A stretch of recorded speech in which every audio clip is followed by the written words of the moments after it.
him.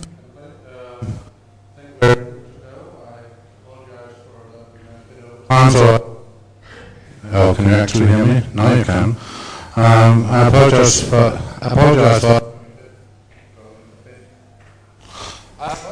spending a bit over time from the previous presentation, but hopefully you had time to grab some lunch. So please welcome Dirk. And let's hear what you want to tell us. Thanks a lot.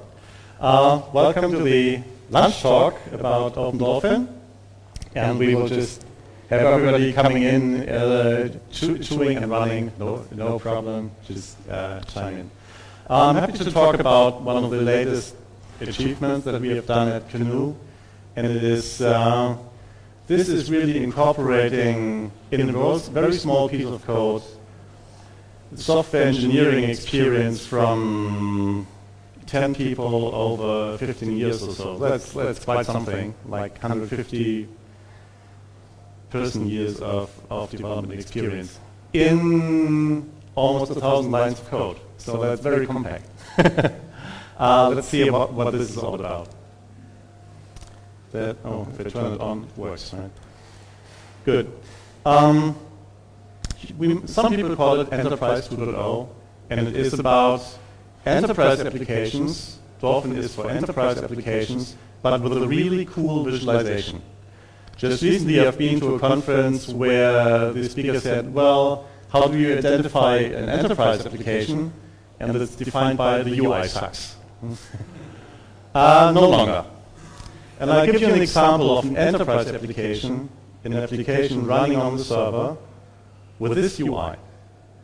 Now, and this is a video from an application that we have jointly done with our customer Navis, who is the world market leader in container terminal software, and Oracle. And this is showing you the container yard of Antwerp. All the containers, there are container yards, and containers are stacked in places in the yard. And then there's a 2D view and a 3D view, right? We just came from 2D to 3D. And the application, even though it shows you all the data, it started as a monitoring tool, and then later went into a planning tool for the yard. Not only the data comes from the server, the application itself is running on the server. Even though you get the full benefit of here JavaFX 3D on the client. The point is that it's very easy and friendly to have these boxes in 3D. It's a very easy shape to have, but then there's also very complex shapes like these cranes and the rubber tube gantries, it's called, moving around, picking up containers, following a path in JavaFX. And the main point to take away here is you can have a very rich visualization on client side, and this is view only, it's only the view, whereas the logic of your application that is incorporated in your controllers are totally separate. They can even run in a separate VM. They are compiled separately. They can even run on a remote machine, your web application server, with all the benefits that you get from an enterprise application.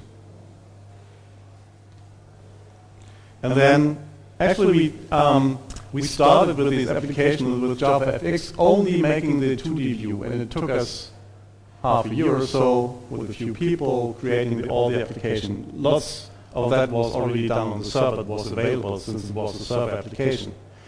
But then, having the very same application built with OpenDolphin, and then making the 3D view of it was only a matter of 2 weeks. And that was actually engineering work done by Oracle, and they have engineers that formerly work, UI engineers as I call it, that have formerly worked as Pixar and Disney, and so they know their work, right? They know what to do. But the application as such did not change at all. The application was not touched by a single line. It's only the visualization that changed. And that's what Dolphin is about. Getting the maximum in visualization with, but keeping the server part stable. Protecting all your investment in the server part. So for the next 25 minutes, I'll say OpenDolphin, what it is, in engineering terms, why we care and why you may want to care, and of course how it works. So OpenDolphin is a library. It's a very small library. It's not a framework. We do not lock you in. And it is a generic library, so you can use it with any kind of technology on the client side and on the server side as long as it is Java-based.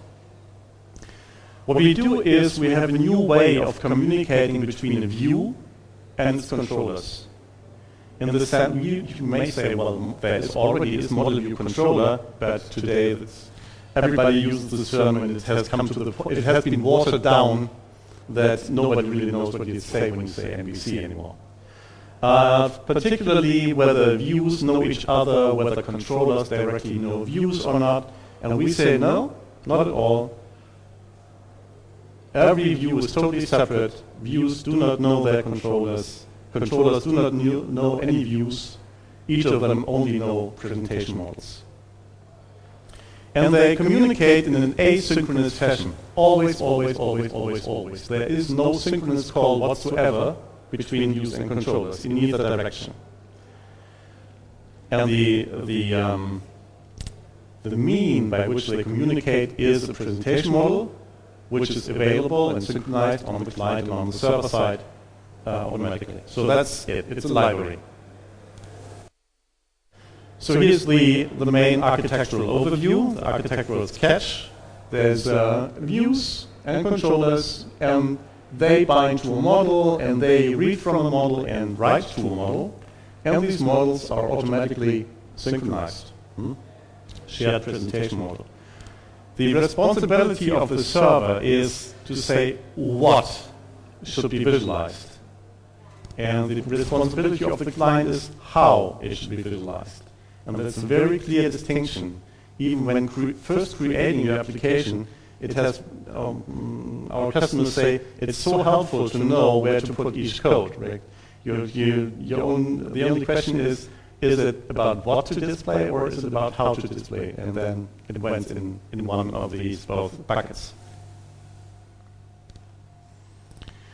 It is very small. It is very small in code size. The whole code size of OpenDolphin is now the production code 1,057 lines of code. That's as much as the JavaFX example was in the latest talk, right? For the vanishing circles demo. It used to be 1,024 lines of code for a long time because it was so resistant to add another line after that. So. It is also small in runtime. It runs on a Raspberry Pi. This is something that we have created in the infamous Canoe Code Camp, where we go offsite into the Alps and hacking for 3 days and nights. And there's a Raspberry Pi running OpenDolphin, and what it displays with JavaFX and the OpenDolphin client is all the meeting rooms at Canoe and what is currently booked as a meeting. This now hangs on our floor. And each time you go by, you know where each meeting happens and where you have to go to and whether there will be space available in the meeting room for the next few hours or not. So that's very helpful. And we have that running. So that's what it is in general. Why do we care? I mean, in the end, you can think about engineering, cleanliness, and so on, but in the end, what happens is, what decides is whether you're quicker maybe than the competition or better, or maybe you spend less money. And we say, yeah, you can really save money, and I'll expand on this a little. From the money that we spend, still, how much of this is costs, and it's gone, and how much is investment, and you create something that lasts over time. Our point is we can protect the investment, and I'll also expand on that a little. And you can outperform the competition. Who has written a JavaFX 3D thing so far? Huh? Not so many in the market space, at least publicly visible. Our client, Nevis, is outperforming the competition with these features. So save money, how's that going? Well, if you implement cleanly, if you have less bugs, if it's cleaner where things go, you're quicker. Also, why do we have less bugs? Because we have a very clear way of how you organize your code, and it's very easy with either Swing or JavaFX or any other technology in that space to have nasty multi-threading bugs. And with OpenDolphin, it's almost impossible to get these kind of bugs because you're not blocking the UI. We control it for you. Well, you don't need to control whether you have something that's long running and it may not block the UI and something that must be in the UI thread because of visibility issues and so. You cannot do it wrong anymore. It's very easy to extend, very easy to change. It's very separate where when you change the view or when you change the logic, where you do it, and you do not impact all the others. Makes less maintenance costs. And it's very easy to test, as we will see, because you can test against the presentation models. And one of our customers is saying, you can do UI testing without UI, because you're testing what will be displayed and not how. So this is really from the currently biggest customer. He said, we are so much more productive even than starting with an application. We will apply this everywhere. Protection of investment. So there's clean separation between the view and the controller. Controller resides on the server or at least in different space. Even if you run it in memory, it has its own space. And therefore, it is very much decoupled from your UI toolkit, whether you use Swing or JavaFX or anything other. This is only the view. If you ever have to change it, if you want to migrate from, let's say, Swing to JavaFX, first separate the view and keep your logic clean. UI toolkits come and go, especially the versioning of those. But business logic lives on. And this is not touched at all if you change the view. That means if you have to migrate to a new version or to some of the toolkit, you do this at the lowest possible costs. That's protection of your investment. Well, outperforming the competition means, well, you would like to show something that others cannot show. You would like to have features that are, for others, are just too expensive to develop. We'll see some how instant updates in an application work. You have multi-user awareness in your application, going multi-channel, having multiple channels being fed at the same time from the same server, using 3D capabilities, include local devices, barcode readers, any other sensors. Supporting really good undo-redo in an application, in a visual application, is not so easy. Who has ever done a real not only resetting a value in a field, but a true undo redo, including all selections and stuff in a visual application? So far, I don't know. JetBrains is doing it, of course. Well, they know how to do it, even though you didn't show up. Yeah. But it's really not so many. That's one of the features where you can really differentiate yourself from the competition. And of course, you need to include easy ways of validation and transferring the least amount of data between client and server. That's important, and there's where lazy loading comes in. Whenever data is requested, it can be Dolphin can give it to you, either from a cache or from asking the server lazily. So one of the typical examples in enterprise applications is master detail views. Master detail views come in all different kinds of flavors, like from a table and a form, or from navigational overview and the page that you navigate to. Even the tabbed pane is a master detail view, right? So you have so many tabs, which is the master, but you only see one detail. Master in a tabbed pane is a master detail. It comes in all flavors, and here we have a small one, which is one of the many demos that come with the distribution of OpenDolphin, which, by the way, is open source, of course, as the name implies. Apache 2 license. It's on GitHub. You can go to open-dolphin.org and see all the details. So here we have one master view, which is a table and has a selection. And here's the master view of the same data, only visualized in a different way, like, say, a mapping thing. And then there's a detail view on top here. So whenever I click here, this selection will be set, and the details will be available. If I click one of these, it will trigger the other selection over here. If I change the value, all the values will be immediately updated, and also it will have an effect on the positioning of that, as we say, vehicle. That's one of the many things. And the important thing to know, to mention, is all the views, all three views, this view and this view and this view are totally separate. They don't know anything about each other. It's not that this selection here needs to update this one. It will not. Even if you remove this one, this code over here will not change at all. You can put it in or out. We do not change, right? The only thing that this view knows, there is presentation models for all these, and it binds against it. He knows there's presentation models, they happen to be the same ones, that he binds against. And here is one special selected one that he binds against in a stable fashion. He binds against, we've seen the binding in the talk before, he binds against the presentation model, but never changes the binding. There is no unbind and rebind when you change the selection, which is very important because this unbind rebind thing can get you crazy, right? Therefore, I said like 10 years of development experience in that.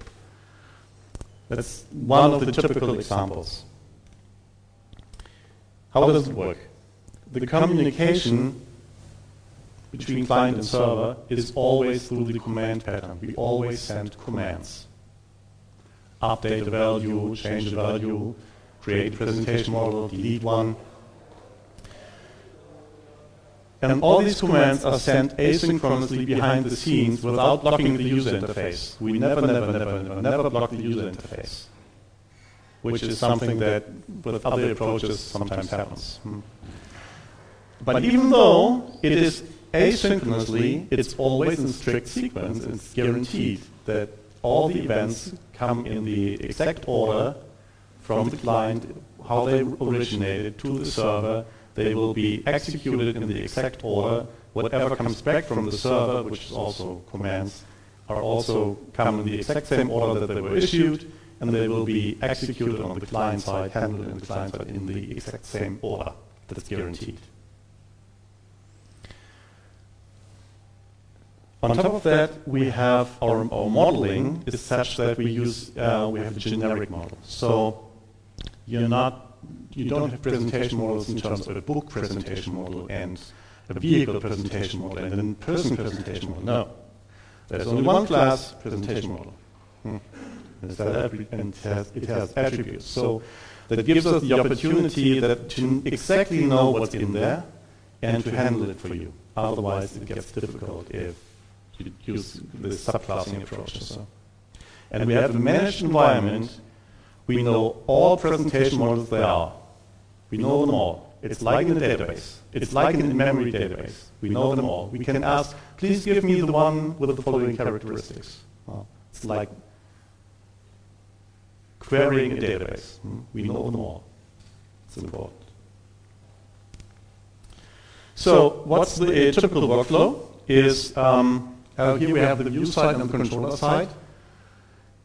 And everything below this line, below is what we do, and above the waterline is what you as a programmer do. So you have, let's say, the use case is a login. So you have to somehow on the server side say what should happen on login.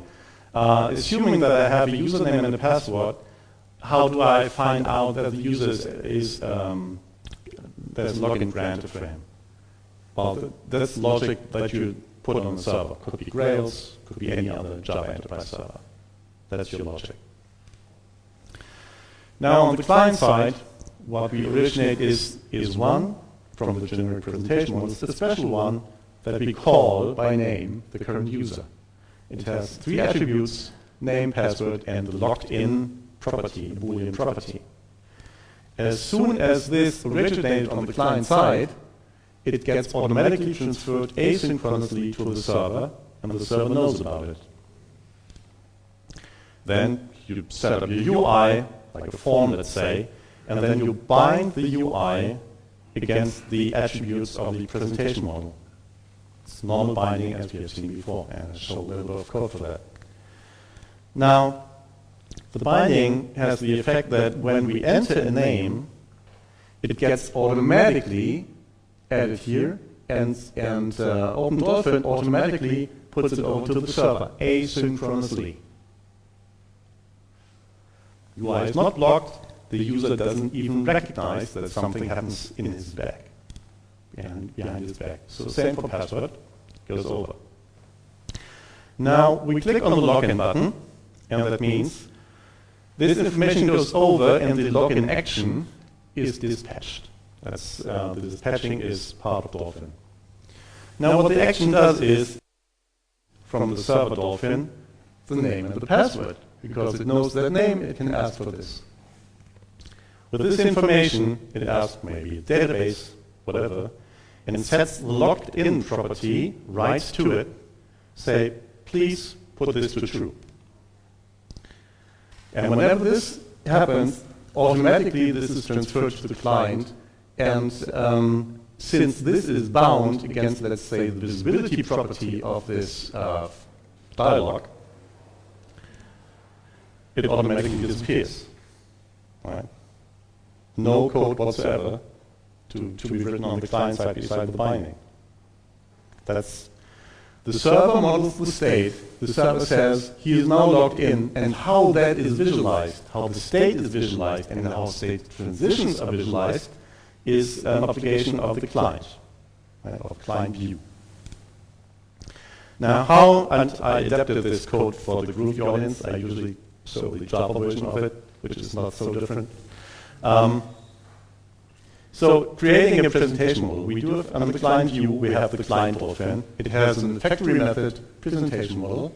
We give it the ID, and we may want to give it a type, but that's optional. And we say that we have these attributes, client attributes, name, password, logged in. How do we bind to the view? Well, in Groovy, we can enjoy command chain syntax for that. Let's say we're binding the name attribute of the user that we've fetched before to the text property of that text field. That's all we say. I need the dot here because I break over the line here. Normally, I would do this in one line without this dot. You have this command chain syntax. We can bind against many different things. For example, if the client attribute knows the base value that it was created with and the current value, so we can derive a dirty property from this. We can bind the dirty information of the user, or even of the whole presentation model. If any attribute is dirty, then the presentation model is dirty.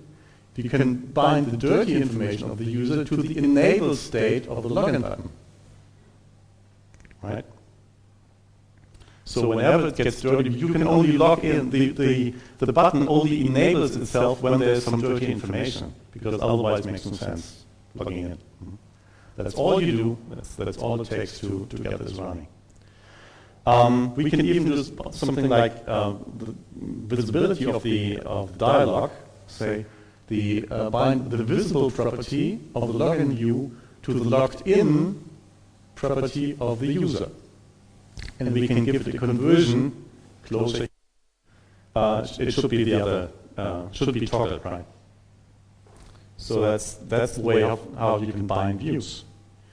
And the views are usually the demo views that come with OpenDolphin are all written in GroovyFX. How do you send a command? Client Dolphin, send, login. That's what you do. That's it. And there's no parameters. There's no parameters to any command. Because the server knows everything already. He's in total knowledge of your state of the UI, right? Because he got all the information before asynchronously. You don't have to send who you're going to log in, because he knows. It's a cool security feature, right? Makes it very difficult to do any man-in-the-middle attacks without that context knowledge. So what's the server doing? He reads from the server Dolphin, there's a getAdd function, getAdd method, please give me current user. And then how do I get hold onto the name? I ask the user for the name, there's a missing method here, right? So, and or missing property, and ask for the value. So that's how you get it. That's the Groovy version of it. And how do I change the value of the logged in property? I ask the user for the logged in property and I say change value to true. And it will create a command and put it in the response and send it to the client, and then the client will do whatever needs to be done.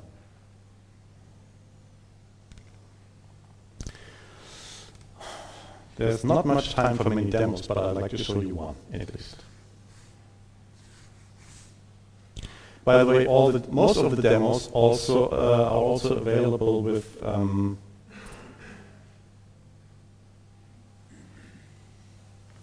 over the website, opendolphin.org, open-dolphin.org, and then there is pointed to my video channel on YouTube, and most of them are screencasts, and you can have that, for example. Custom font, and here is a list of, that's a master detail view, that's portfolios. We are working for the financial industry. Let's say go to the balanced one, which is in the back you see this client server communication, and when the data has been loaded, we do a small JavaFX animation to present it, such that it materializes in front of you. Now, instant updates. I change this value, and it must update this value, and it must update this value, right? So this instrument, this position is now called GradeConf, right? Oh, I did an error. GradeConf, right? It immediately updates this, and this, and this. And all the three views do not know anything about each other. Important. I change value over here from 20 to 200. Woof. All views do not know anything about each other. The total has been updated. The total has been updated here. But how you summarize the total, how you get to the total, is on the server side, and it's business logic. The client required that there's specialized business logic how to sum up the positions, because it may be he has some special rules how to do it. So this is really on the server side, and even though it appears as if to the user it appears as if there would be no communication. I'll click on the plus and make a new entry here. 290, 290, and this over here.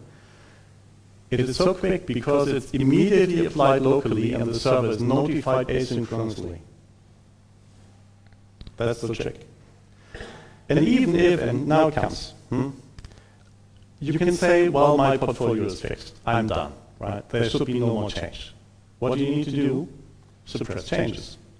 So I say it's fixed. I click on this one, and these views disable themselves. And this over here says true because it binds against the fixed attribute of that presentation model. And this binds against the fixed attribute of the presentation model. And this view binds against its enabled state against that attribute.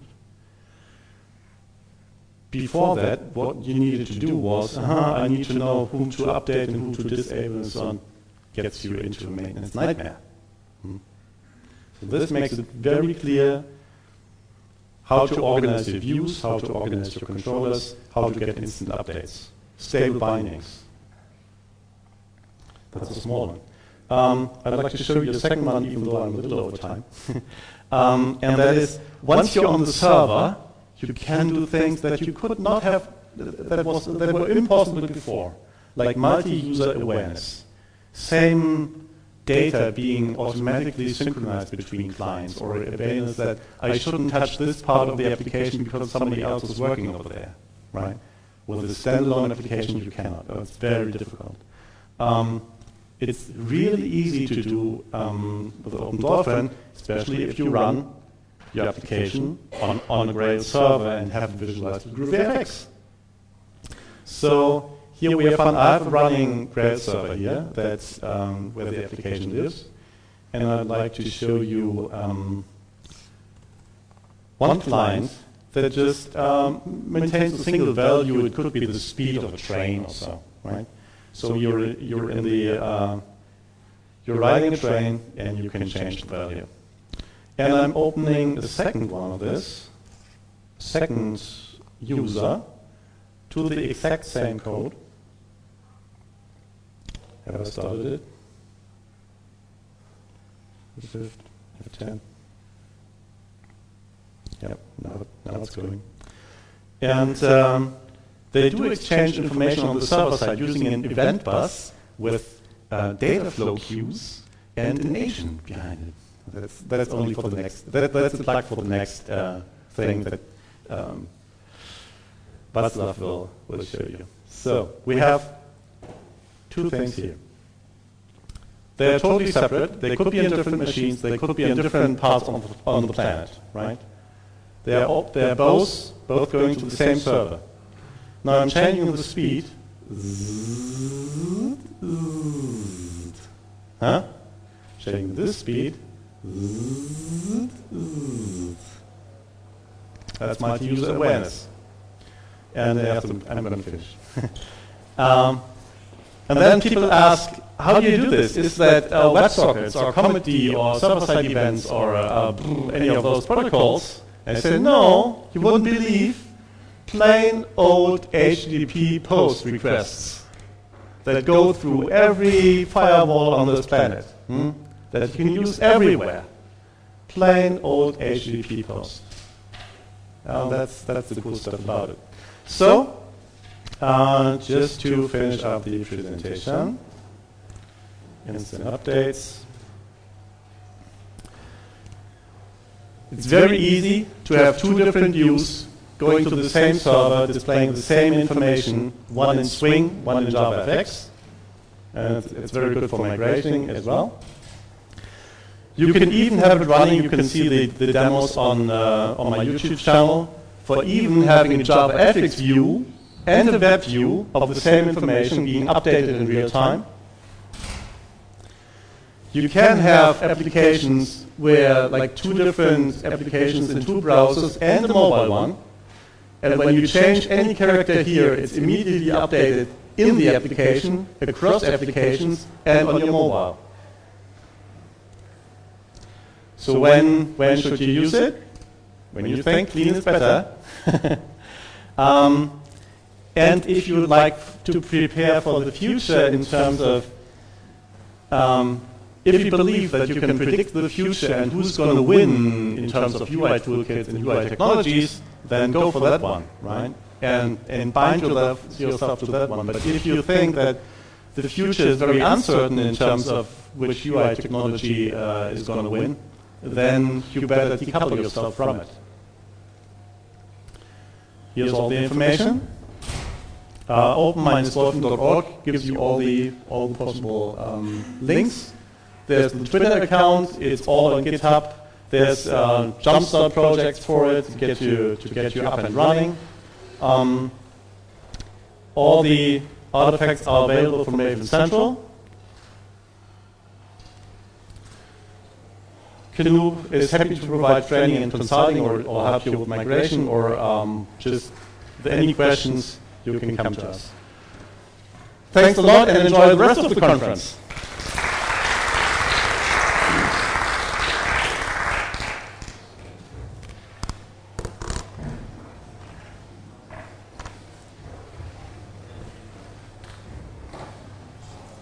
We have to have a 5-minute break.